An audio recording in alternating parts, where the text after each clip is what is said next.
Hi friends, welcome to Moto Lab. അപ്പോൾ നമ്മൾ ഇന്ന് ചെയ്യാൻ പോകുന്നത് ജിപ്സിയുടെ വീഡിയോ അല്ല, നമ്മുടെ ഒരു എഫ്സിയുടെ വീഡിയോ ആണ്. കണ്ടോ, നമ്മുടെ ആ യമഹ എഫ്സിയുടെ ഒരു വീഡിയോ ആണ് നമ്മളിന്ന് ചെയ്യാൻ പോകുന്നത്. അപ്പോൾ ഇതെന്താ എഫ്സിയുടെയും ഹിമാലയനും ഒരുമിച്ച് വെച്ചേക്കുന്നത് സംഭവം എന്താണെന്ന് വെച്ച് കഴിഞ്ഞാൽ, ഈ എഫ്സിഡിന് നമ്മളൊരു വർക്ക് ചെയ്തിട്ടുണ്ട്. ആ വർക്ക് നിങ്ങളെ കാണിക്കാൻ വേണ്ടിയാണ്. എന്താണ് സംഭവം വെച്ചാൽ നിങ്ങളെ കാണിച്ചത്. സാധാ നോർമൽ എഫ്സിഡിൻ്റെ ഒരു ഹൈറ്റ് അല്ല ഇതിന് ചെയ്തിരിക്കുന്നത്. കണ്ടോ ഫ്രണ്ട്സ്, ഇത് നോർമൽ ഒരു ഹൈറ്റ് അല്ല നമ്മൾ ചെയ്തിരിക്കുന്നത്. ഇതിൻ്റെ ഹൈറ്റ് കൂട്ടിയിട്ടുണ്ട് ഈ ഒരു എഫ്സിഡിൻ്റെ. അപ്പോൾ അത് എങ്ങനെയാണ് കൂട്ടിയതെന്ന് നിങ്ങളോട് ഷെയർ ചെയ്യാൻ വേണ്ടിയാണ് ഞാൻ ഈ വീഡിയോ ചെയ്യുന്നത്. ഫ്രണ്ട്സ് കണ്ടോ, അപ്പോൾ അതിൻ്റെ ടയറിലും ഒക്കെ നമുക്കൊരു ഓഫ് റോഡ് അടിക്കാൻ വേണ്ടിയുള്ള പാറ്റേൺ നമ്മുടെ ടയറും ഒക്കെ ചേഞ്ച് ചെയ്തിട്ടുണ്ട്. അപ്പോൾ അത് എന്ത് ടൈപ്പ് ടയറാണ് ഇട്ടിരിക്കുന്നതെന്നും എങ്ങനെയാണ് അതിൻ്റെ ഒരു ഹൈറ്റ് കൂട്ടിയതെന്നും ഒക്കെ ഞാൻ നിങ്ങൾക്ക് പറഞ്ഞു തരാം. പിന്നെ നമ്മൾ പുറകിലത്തെ ടയറിൽ ഒരു ചെറിയ വ്യത്യാസം വരുത്തിയിട്ടുണ്ട്. ഓഫ് റോഡൊക്കെ അടിക്കാൻ വേണ്ടി പറ്റുന്ന രീതിയിൽ ഒരു ടയറാക്കിയിട്ടുണ്ട്. അപ്പം പിന്നെ ഓൾമോസ്റ്റ് ഈ വണ്ടിയുടെ പെയിൻറ്റിങ്ങും കാര്യങ്ങളൊക്കെ കഴിഞ്ഞിരിക്കുകയാണ്. പിന്നെ കുറച്ച് ഇൻഡിക്കേറ്റർ സംഭവങ്ങളൊക്കെ മാറി ഒരു ഫൈനൽ ടച്ചപ്പ് നടത്തിയ ഈ വണ്ടി നമുക്ക് ഇറക്കാം. അപ്പം എന്തൊക്കെയാണ് ഇതിനിട്ട് നമ്മൾ എക്സ്ട്രാ ചെയ്തേക്കുന്നത്, ആ ഒരു ഓഫ് റോഡ് അടിക്കാൻ വേണ്ടി എന്തൊക്കെ നമ്മൾ ചെയ്തിട്ടുണ്ടെന്ന് ഞാൻ നിങ്ങൾക്ക് കാണിച്ചു തരാം. കണ്ടോ ഫ്രണ്ട്സ്, നമ്മുടെ ആ ഒരു ഫ്രണ്ട് നിൽക്കുന്നുണ്ടോ, നമ്മുടെ വണ്ടി നല്ല ഹൈറ്റ് ഒരു 1.5-2 ഇഞ്ചോളം നമ്മൾ ഈ വണ്ടി പൊക്കിയിട്ടുണ്ട്. ഇപ്പോൾ സ്റ്റാൻഡിൻ്റെ ഒക്കെ അതിനനുസരിച്ചൊരു ഹൈറ്റ് കൂട്ടേണ്ട വന്നു. ഇപ്പോൾ സെൻറ്റർ സ്റ്റാൻഡ് ഈ വണ്ടിക്ക് ഇരിക്കത്തില്ല. ഓൾമോസ്റ്റ് നമ്മുടെ ഹിമാലയം വെച്ച് നോക്കിയാൽ ഫ്രണ്ട്സ് ഇത് കണ്ടു, ഹിമാലയൻ്റെ അടുത്ത് ഇതിനൊരു ഹൈറ്റ് ആയിട്ടുണ്ട്. ടയറൂടെ മാറ്റി കഴിഞ്ഞാൽ ഓൾമോസ്റ്റ് നല്ല ഹിമാലയൻ്റെ തന്നെ ഹൈറ്റ് ഈ വാഹനത്തിന് കിട്ടും.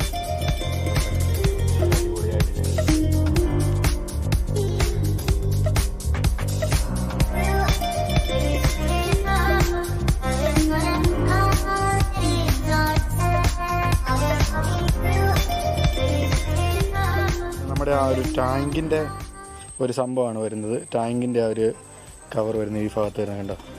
അപ്പോൾ അതിന് നമ്മൾ ഒന്ന് പെയിൻറ്റ് ചെയ്തില്ലായിരുന്നു. അപ്പോൾ നമ്മളതിനെ ഇടയ്ക്കിടയ്ക്ക് ഈ ഒരു നമ്മുടെ പെട്രോൾ പമ്പിലെ ആ ഒരു നോസിൽ മുട്ടുന്നതുകൊണ്ട് പെയിൻറ്റ് പോവുകയാണ്. അപ്പം അതുകൊണ്ട് നമ്മളതിനെ പെയിൻറ്റ് ചെയ്തില്ല. പക്ഷേ ഞങ്ങളതിനെ അഴിച്ചെടുത്ത് ഒരു റാപ്പ് ചെയ്യാൻ കൊടുത്ത് നമ്മുടെ ആ കാർബൺ ഫൈബർ ടൈപ്പിൽ ഒരു റാപ്പ് ചെയ്ത് അതിനെ എടുത്ത്. അതിപ്പം വളരെ മനോഹരമായിട്ടുണ്ട്, വളരെ അടിപൊളിയായിട്ടുണ്ട്.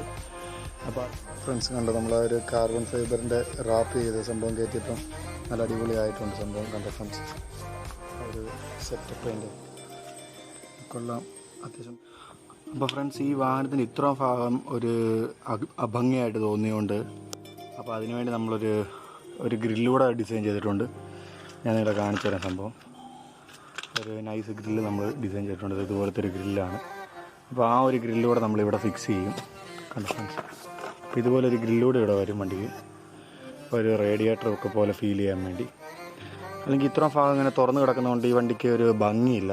അപ്പോൾ അതിനുവേണ്ടി നമ്മൾ ആ റേഡിയേറ്ററായിട്ട് തോന്നാൻ വേണ്ടി അല്ലെങ്കിൽ ആ ഒരു മെഷ് നമ്മൾ ചെയ്തതാണ് ഈ വണ്ടിക്ക് വേണ്ടി ചെയ്തതാണിത്. സംഭവം കണ്ടില്ല, അടിപൊളി നൈസാണ് സംഭവം. അപ്പോൾ ചെറുതായിട്ടൊന്ന് നമ്മുടെ ആ സൈലൻസറിലൊക്കെ മുട്ടാത്ത രീതിയിൽ നമ്മളതിനൊന്ന് കറക്റ്റായിട്ട് വെട്ടി ഷേപ്പ് ചെയ്ത് നമ്മൾ ഡിസൈൻ ചെയ്തതാണ് സംഭവം.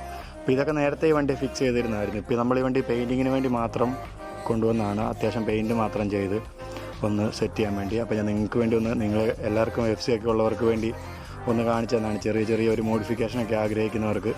ഇതിപ്പോൾ നമുക്ക് വലിയ ചിലവൊന്നും വരുന്ന മോഡിഫിക്കേഷൻ പരിപാടികളൊന്നുമല്ല. വളരെ കുറച്ച് പൈസ ചിലവേ വരത്തുള്ളൂ ഇതുപോലെ സംഭവമൊക്കെ ചെയ്തെടുക്കുന്നതിന്. അപ്പോൾ വളരെ സിമ്പിളായിട്ട് എങ്ങനെ വണ്ടി ഒന്ന് സ്റ്റൈലാക്കാം എന്നുള്ളൊരു സംഭവമാണ് ഞാൻ നിങ്ങൾക്ക് കാണിച്ചിരുന്നത്. കണ്ടോ ഫ്രണ്ട്സ്, അപ്പോൾ ഇത്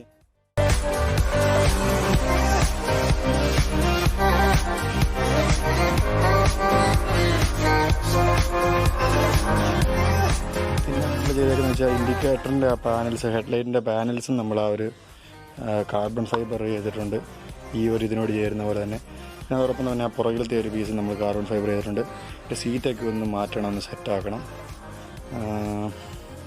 അപ്പോൾ അതൊന്ന് വണ്ടി അടിപൊളിയാകത്തുള്ളൂ. അപ്പോൾ ഇതുകൂടെ ഒന്ന് കാർബൺ ഫൈബർ ചെയ്ത് നമ്മൾ സെറ്റാക്കിയിട്ടുണ്ട്. ഇവിടെ വരുന്നൊരു പീസ് കണ്ടോ, നൈസാക്കിയിട്ടുണ്ട് സംഭവം. വളരെ അടിപൊളിയായിട്ടുണ്ട്. കയറുമ്പോൾ അടിപൊളി ലുക്കായിരിക്കും വണ്ടി കാണാൻ. ഞാൻ കാണിച്ചു തരാം ഫ്രണ്ട്സ്. ഒക്കെ കണ്ടോ. അപ്പോൾ നമ്മുടെ ഹിമാലയനുമായിട്ട് സംഭവം ഒക്കെ ഏകദേശം ഓക്കെയാണ്, സെറ്റാണ്. ഒരു കുട്ടി ഹിമാലയനായിട്ട് വേണമെങ്കിൽ നമുക്ക് FC പണിത് ഇറക്കാൻ പറ്റും. മോഡിഫൈ ചെയ്യാൻ ഒരു അടിപൊളി വണ്ടിയാണ് FC. വളരെ സൂപ്പർ വണ്ടിയാണ് മോഡിഫൈ ചെയ്തൊക്കെ എടുക്കാൻ. അതൊന്ന് പക്കായിട്ട് നമുക്ക് പണിതിറക്കാൻ പറ്റിയൊരു വണ്ടിയാണ്. ഈ വണ്ടി നമ്മൾ ഫുൾ പെയിൻറ്റിങ് ചെയ്തിട്ടില്ല, ബോഡി മാത്രമേ പെയിൻറ്റ് ചെയ്തിട്ടുള്ളൂ, വേറെ ഭാഗങ്ങളൊന്നും പെയിൻറ്റ് ചെയ്തിട്ടില്ല.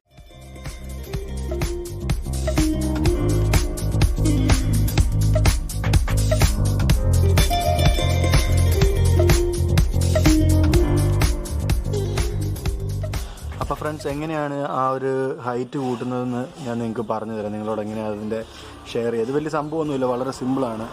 കണ്ടോ, ഇപ്പോൾ നമുക്ക് ആ ഒരു വ്യത്യാസം എന്ന് പറഞ്ഞു കഴിഞ്ഞാൽ നമ്മുടെ ഹിമാലയൻ്റെ ടയർ സൈസ് 21 മറ്റേതിൻ്റെ 18, 17 ആണെന്നുള്ളൊരു വ്യത്യാസമേ ഉള്ളൂ. ടയർ സൈസ് കൂടെ കയറി കഴിഞ്ഞാൽ വണ്ടി ഫ്രണ്ട് ഭയങ്കര ഹൈറ്റ് ആകും. അപ്പോൾ നമുക്ക് അത്രയും ചെയ്യേണ്ട ആവശ്യമില്ല. നമുക്കിതിനെ ജസ്റ്റ് ഒരു ഓഫ് റോഡ് അടിക്കാൻ വേണ്ടി ഉള്ളൊരു സെറ്റപ്പിൽ നമ്മൾ ഇറക്കിയതേ ഉള്ളൂ. നേരത്തെ എന്ന് പറഞ്ഞു കഴിഞ്ഞാൽ നോർമൽ FC-യുടെ ടയറായിരുന്നു. അപ്പോൾ നമുക്ക് അത്യാവശ്യം ചരലും ഉരുളങ്കല്ലും ഒക്കെ ഉള്ള സ്ഥലങ്ങളിൽ നമുക്കതിനെ യൂസ് ചെയ്യാൻ പറ്റത്തില്ലായിരുന്നു. അപ്പോൾ നമ്മൾ പുറകിലത്തെ ടയറിന് നമ്മൾ ഉപയോഗിച്ചേക്കുന്നത് റാൽക്കോയുടെ ഒരു ടയറാണ്. റാൽക്കോ സ്പീഡ് ബ്ലാസ്റ്റർ എന്ന് പറഞ്ഞൊരു ടയറാണ്. ഇതിൻ്റെ സൈസ് വരുന്നത് 140, 70, 17 ആണ് ഇതിൻ്റെ സൈസ് വന്നിരിക്കുന്നത്. കണ്ടോ ഫ്രണ്ട്സ്, അപ്പം ഇച്ചിരി നല്ല ഗ്രിപ്പുള്ളൊരു ടയറാണ്. കണ്ടോ, നല്ല അത്യാവശ്യം നല്ല ഓഫ് റോഡൊക്കെ അടിക്കാം, കുഴപ്പമൊന്നുമില്ല. FC ആണെങ്കിൽ അത്യാവശ്യം നല്ലപോലെ ഓഫ് റോഡൊക്കെ കയറും, കുഴപ്പമൊന്നുമില്ല. വേറെ പ്രശ്നങ്ങളൊന്നുമില്ല വണ്ടിക്ക്. നല്ല വണ്ടി ഓഫ് റോഡൊക്കെ അടിക്കാൻ കുഴപ്പമില്ല. ആകെപ്പാടെ നമ്മുടെ ആ ഒരു കമ്പനി ടയർ ഇട്ടുകൊണ്ടിരുന്നപ്പോൾ ഉള്ളൊരു പ്രശ്നമായിരുന്നു നമുക്ക് വന്നിരുന്നത്. അപ്പോൾ ഈ ഒരു ടയർ കയറിയപ്പോൾ ആ ഒരു പ്രശ്നം നമുക്ക് മാറി.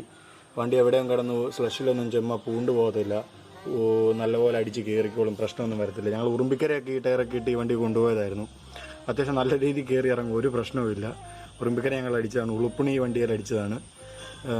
അപ്പോൾ ഈ ടയർ അത്യാവശ്യം ഞങ്ങൾക്ക് നല്ല അടിപൊളി ടയറാണെന്ന് ഞങ്ങൾക്ക് തോന്നിയത്.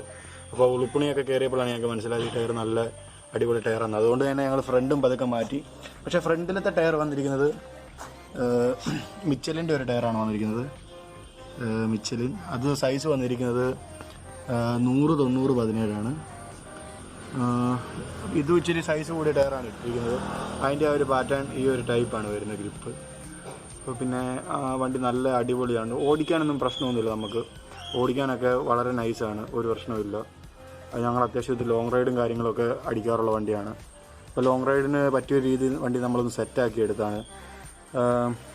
സംഭവം അടിപൊളിയാണ്, പക്കായാണ്. നിങ്ങൾക്ക് വേണേൽ ട്രൈ ചെയ്ത് നോക്കാം. പിന്നെ നമ്മൾ ചെയ്തിരിക്കുന്ന വർക്ക് എന്ന് പറഞ്ഞാൽ ഇതിൻ്റെ ഒരു ഫോർക്കിനെ നമ്മൾ പൊക്കിയിട്ടുണ്ട്. അപ്പോൾ നമ്മുടെ പഴയ ഫോർക്ക്, ബെൻഡായ ഒരു ഫോർക്ക് ഉണ്ടായിരുന്നു. അപ്പോൾ ആ ഒരു ട്യൂബിനെ നമ്മൾ ഊരിയെടുത്ത് ലെയ്ത്തി കൊണ്ട് കൊടുത്താണ്. ഇത് രണ്ടും 2 പീസാണ്. കണ്ടോ ഫ്രണ്ട്സ്, കണ്ടോ, ഇത് രണ്ടും 2 പീസാണ്. കണ്ടോ, ഇതിനെ നമ്മൾ ലെയ്ത്തി കൊടുത്താണ് ജോയിൻ ചെയ്തിരിക്കുന്നത്. വെൽഡിങ്ങും അങ്ങനെയൊന്നുമല്ല. ഈ പഴയ പീസിൻ്റെ അകത്ത് ഒരു ത്രെഡ് വെട്ടിയിരിക്കുകയാണ്. അപ്പോൾ എന്നിട്ട് ആ ത്രെഡ് ഇതിലേക്ക് ജോയിൻ ചെയ്തിരിക്കുകയാണ്, കൈക്ക് തന്നെ പിരിച്ച് ജോയിൻ ചെയ്തിരിക്കുകയാണ്. പഴയ ട്യൂബിൻ്റെ മേളത്തെ ത്രെഡ് നമ്മുടെ ആ ഒരു ക്യാപ്പ്, ഓയിൽ ലീക്കാതിരിക്കാനുള്ള ക്യാപ്പിലിട്ട് മുറുക്കുകയും ചെയ്തു. ഇതിൻ്റെ ഇടയ്ക്ക് ചെറുതായിട്ടൊരു പശ ഇട്ട് കൊടുത്തിട്ടുണ്ട്, ഓയിലൊന്നും ലീക്കായിരിക്കാൻ വേണ്ടി. അങ്ങനെ പശ ഇട്ട് കൊടുത്താണ് ഇതിനെ സെറ്റ് ചെയ്തിരിക്കുന്നത്. അതുപോലെ തന്നെ 2 സൈഡിലും അത് ചെയ്തിട്ടുണ്ട്. ഈ വണ്ടി ഇപ്പോൾ ഒരു 1.5 ഇഞ്ചോളം പൊക്കിയിട്ടുണ്ട്.